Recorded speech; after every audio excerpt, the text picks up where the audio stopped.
चंदनवन जंगल में हर तरफ हरियाली थी। इसी जंगल में पीहू नाम की एक छोटी, मासूम और बेहद दयालु चिड़िया रहती थी। पीहू का दिल बहुत कोमल था। वह इतनी दयालु थी कि किसी को भी दुखी नहीं देख सकती थी। वह खुद भूखी रह सकती थी, लेकिन किसी दूसरे पक्षी को मुसीबत में नहीं देख सकती थी। एक दिन रोज की तरह सुबह सुबह पीहू उठकर अपने घोंसले से बाहर दाना लेने जाने के लिए निकली। लेकिन तभी वे देखती है कि सामने ही दूसरे पेड़ की डाली पर चुनचुनी चिड़िया परेशान बैठी थी। उसका चेहरा उतरा हुआ था। वह बहुत ज्यादा उदास दिख रही थी। तभी पीहू उसको बोलती है, अरे चुनचुनी बहन, सुबह सुबह इतनी उदास क्यों बैठी हो? क्या बात है? क्या हुआ? मुझे बताओ, क्या समस्या है? क्या बताऊं पीहू बहन, मेरे चुन्नू मुन्नू कल से भूखे हैं। रात इतनी तेज हवा चल रही थी, मौसम इतना खराब था कि मैं बाहर नहीं जा सकी और मेरी तबीयत भी खराब है। ऐसे में मुझे दाना ढूंढने जाने का मौका ही नहीं मिला और मेरे बच्चे जो कल से ही भूखे हैं, मैं इसी बात को लेकर बहुत ज्यादा परेशान हूँ। बस इतनी सी बात, इसीलिए तुम परेशान हो? तुम यही रुको, मैं अभी आई। पीहू उड़कर गई और थोड़ी ही देर में अपने पंखों में दबाकर ढेर सारे चावल के दाने ले आई और चुनचुनी चिड़िया को दे दिए। लो बहन, पहले बच्चों को खिलाओ और तुम अपना ध्यान रखो। जब तक पीहू जिंदा है, चंदन वन में कोई भूखा नहीं सोएगा। पीहू, तुम सच में इस जंगल की फरिश्ता हो। भगवान करे तुम्हारी चहचहाहट हमेशा बनी रहे। तुम हमेशा खुश रहो। तुमने अपना दाना भी मुझे दे दिया। बहुत बहुत धन्यवाद पीहू। लेकिन चंदनवन की इस खुशहाली को किसी की बुरी नजर लगने वाली थी। जंगल में एक क्रूर शिकारी ने कदम रखा। उसके कंधे पर एक बड़ा सा जाल था और हाथ में अनाज की बोरी। वह देखने से ही बहुत क्रूर लग रहा था। उसने एक बड़े पीपल के पेड़ के नीचे बहुत सारा दाना बिखेर दिया और ऊपर से अपना मजबूत जाल बिछाकर झाड़ियों में छिप गया। आहा, वाह, कितना हरा भरा जंगल है। यहाँ तो बहुत सारा शिकार मिलेगा। आज तो इतने पक्षी पकड़ूंगा कि शहर के बाजार में बेचकर अमीर बन जाऊंगा। तभी मोंटी कबूतर और उसकी पत्नी कबूतरी वहां से गुजर रहे थे। उनकी नजर नीचे पड़े दानों पर पड़ी। हे भगवान, देखो देखो, नीचे कितना सारा ताजा दाना बिखरा पड़ा है। आज तो हम सब की पार्टी होगी। आओ चलकर पेट भर खाते हैं। देखते ही देखते कल्लू कौआ, कौई, बंटी तोता, तोती, मोंटी कबूतर और चुनचुनी चिड़िया जमीन पर दाना चुगने उतर जाते हैं। सभी पक्षी आराम से दाना चुग रहे थे। तभी शिकारी ने एक बड़ा सा जाल उन सब के ऊपर गिरा दिया और सभी पक्षी जाल में फंस गए। बचाओ! अरे ये क्या हो गया? हम तो फंस गए। ये तो शिकारी का जाल है। कोई हमें बचाओ! मूर्ख पक्षियों, दाने के लालच में आ गए ना। अब चिल्लाने से कुछ नहीं होगा। तुम सब अब मेरे पिंजरे में जाओगे। तुम सब अब मेरे साथ जाओगे। तुम पक्षियों ने इन पेड़ों पर बड़े आलीशान घर बना रखे हैं ना। रुको, पहले तुम्हारे इन घरों को ही तबाह करता हूं, ताकि दोबारा यहाँ कोई आ ना सके। न रहेगा तुम सबका घर और ना ही कोई और यहाँ आएगा। शिकारी ने एक एक करके सभी पक्षियों का घोंसला तोड़ना शुरू कर दिया। तभी वहां से पीहू चिड़िया गुजर रही थी। जब उसने जमीन पर बिखरे हुए घोंसले और जाल में फंसे अपने दोस्तों को देखा, तो उसके पैरों तले जमीन खिसक गई। हे भगवान, ये क्या अनर्थ हो गया? सब के सब जाल में फंसे हैं और इनके घर तो मिट चुके हैं। इनके बच्चे भी मर जाएंगे।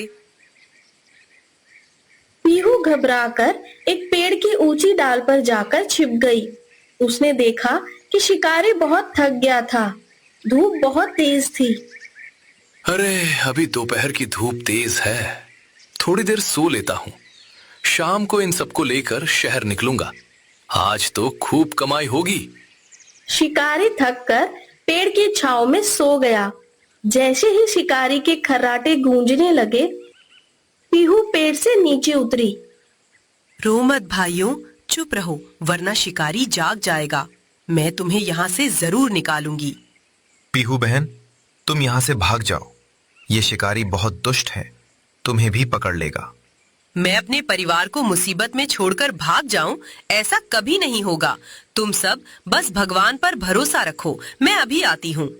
पीहू तेजी से उड़कर अपने सबसे पक्के दोस्त पीकू चूहे के पास पहुंची, जो जमीन के अंदर एक बिल में रहता था। पीकू भैया, जल्दी बाहर आओ, बहुत अनर्थ हो गया है। क्या हुआ पीहू बहन? तुम इतनी हाफ क्यों रही हो? क्या हो गया? इतनी परेशान क्यों हो?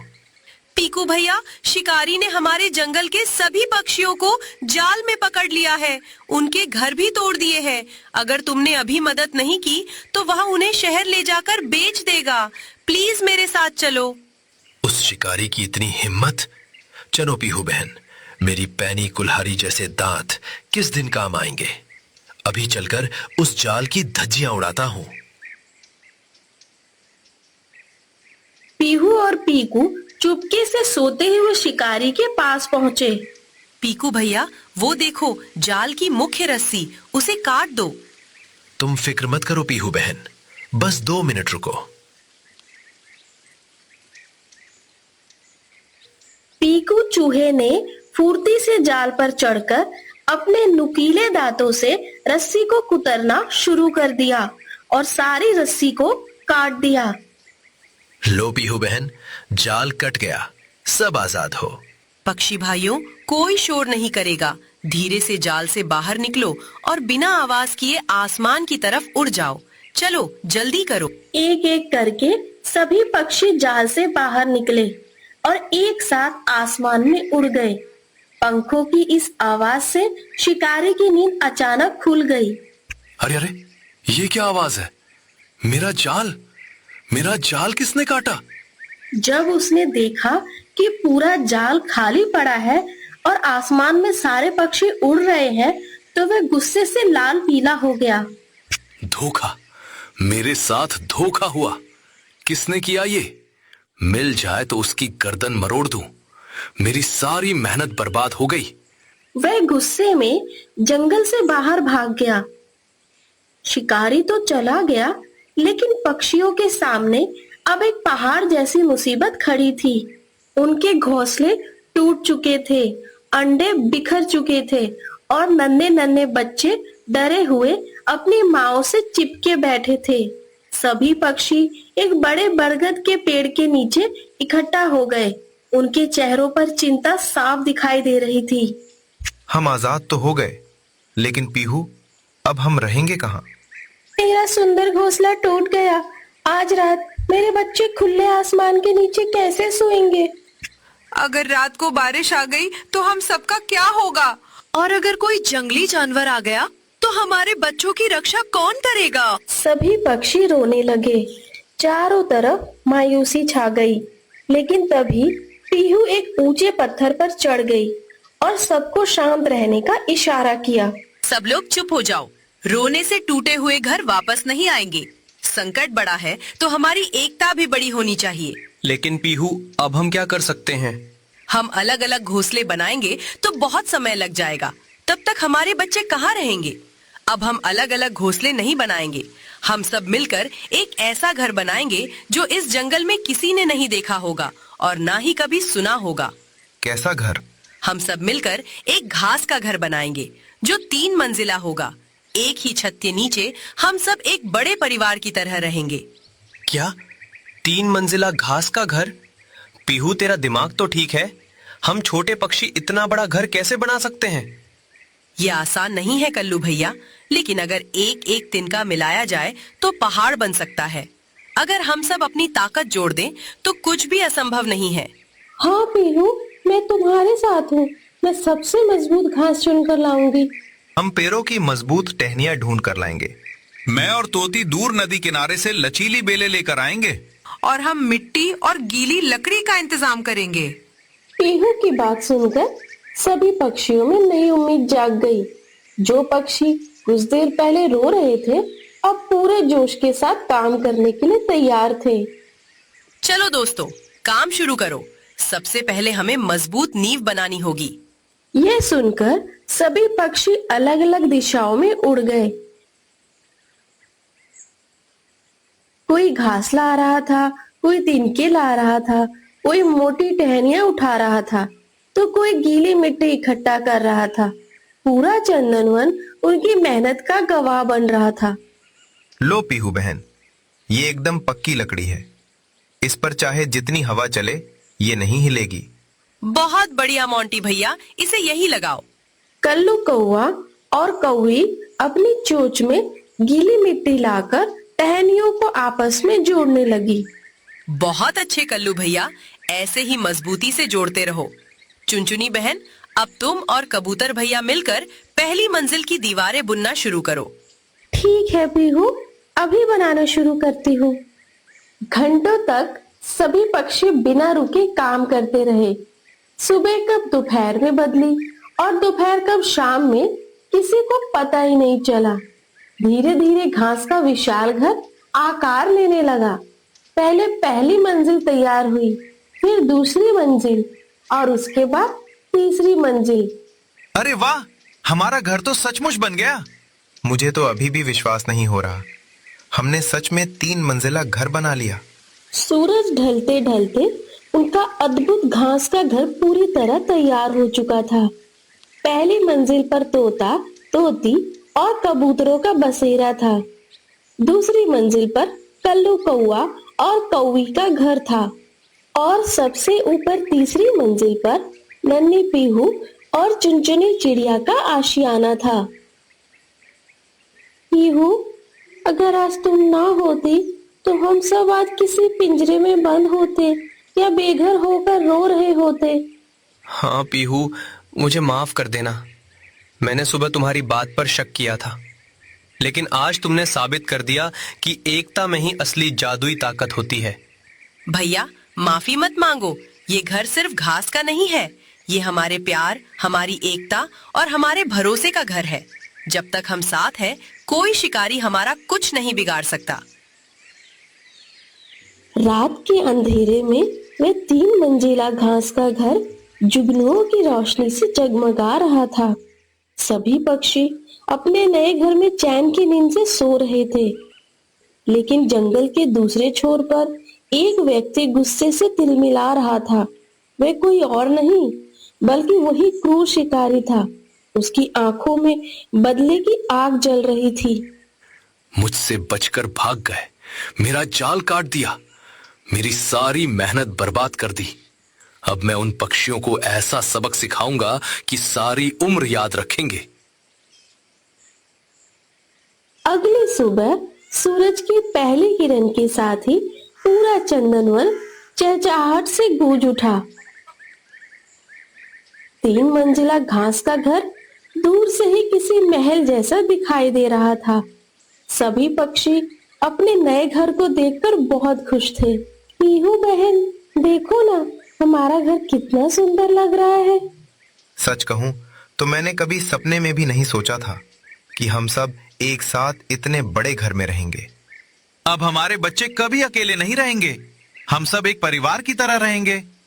सभी पक्षी खुशी खुशी बातें कर रहे थे, लेकिन तभी दूर पेड़ों के पीछे से किसी की खतरनाक हंसी सुनाई दी। तो यही है तुम्हारा नया घर। बहुत मेहनत की है तुम लोगों ने, लेकिन अब देखना मैं इसे कैसे मिट्टी में मिला देता हूँ। शिकारी की आवाज सुनते ही सभी पक्षियों के होश उड़ गए। अरे, वो फिर से आ गया। हे भगवान, अब क्या होगा? पीहू बहन, वह हमारे घर को फिर से तोड़ देगा। लेकिन इस बार पीहू के चेहरे पर डर नहीं था, उसकी आंखों में आत्मविश्वास चमक रहा था। नहीं, इस बार हम डरकर भागेंगे नहीं। ये घर हम सबकी मेहनत से बना है, हम सब मिलकर इसकी रक्षा करेंगे। तुम छोटे छोटे पक्षी मेरा क्या बिगाड़ लोगे? देखो अब मैं क्या करता हूँ। शिकारी अपने साथ एक बड़ी मशाल लेकर आया था। उसने मशाल जलाई और घर की ओर बढ़ने लगा। सभी मेरी बात सुनो, घबराना मत, सब अपने अपने काम पर लग जाओ। क्या करना है पीहू? मोंटी भैया, तुम और बाकी कबूतर नदी से पानी लाओ। और हम? तुम सब ऊपर से शिकारी का ध्यान भटकाओ। और मैं? कल्लू भैया, तुम अपने साथियों के साथ उसके सिर के ऊपर चक्कर लगाओ, उसे आगे बढ़ने मत देना। पीहू की योजना सुनते ही सभी पक्षी तुरंत काम पर लग गए। कबूतर नदी की ओर उड़ गए। तोते और मैना शिकारी के चारों ओर मंडराने लगे। कौओं ने ऊपर से काव काव करके उसे परेशान करना शुरू कर दिया। अरे दूर हटो, मुझे अपना काम करने दो। लेकिन पक्षी लगातार उसे परेशान करते रहे। उधर कबूतर अपनी चोंच और पंखों में पानी भर भर कर ला रहे थे। जैसे ही शिकारी घर के पास पहुंचा और मशाल आगे बढ़ाई, अभी सभी पानी डालो।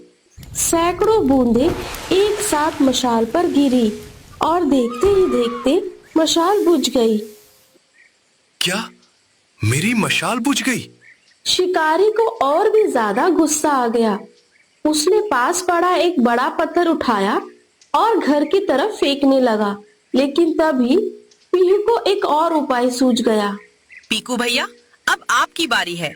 अचानक जमीन के नीचे से पीकू चूहा और उसके सैकड़ों दोस्त बाहर निकल आए। वह बिजली की गति से दौड़कर शिकारी के पैरों तक पहुंच गए। हमारे दोस्तों को परेशान करेगा, अब मजा चख। सभी चूहों ने शिकारी के जूतों और पैजामों को कुतरना शुरू कर दिया। अरे ये क्या कर रहे हो? बचाओ! घबराहट में उसका संतुलन बिगड़ गया। वह पीछे की ओर गिर पड़ा। उसका सिर कीचड़ में जा धंसा। ये देखकर सारे पक्षी जोर जोर से हंसने लगे। भागो भागो भागो, भागो। अपनी फटी हुई पोशाक, कीचड़ से सने चेहरे और टूटे हुए घमंड के साथ शिकारी जंगल से भाग खड़ा हुआ। जाते जाते उसने पीछे मुड़कर भी नहीं देखा। मैं दोबारा कभी इस जंगल में नहीं आऊंगा। शिकारी के जाते ही पूरे चंदनवन में खुशी की लहर दौड़ गई। आज अगर पीहू नहीं होती तो हमारा घर फिर से उजड़ जाता। पीहू सिर्फ हमारी दोस्त नहीं, हमारे परिवार की ताकत है। और आज हमने सीख लिया कि जब सब मिलकर एक हो जाएं, तो सबसे बड़ी मुसीबत भी हार जाती है।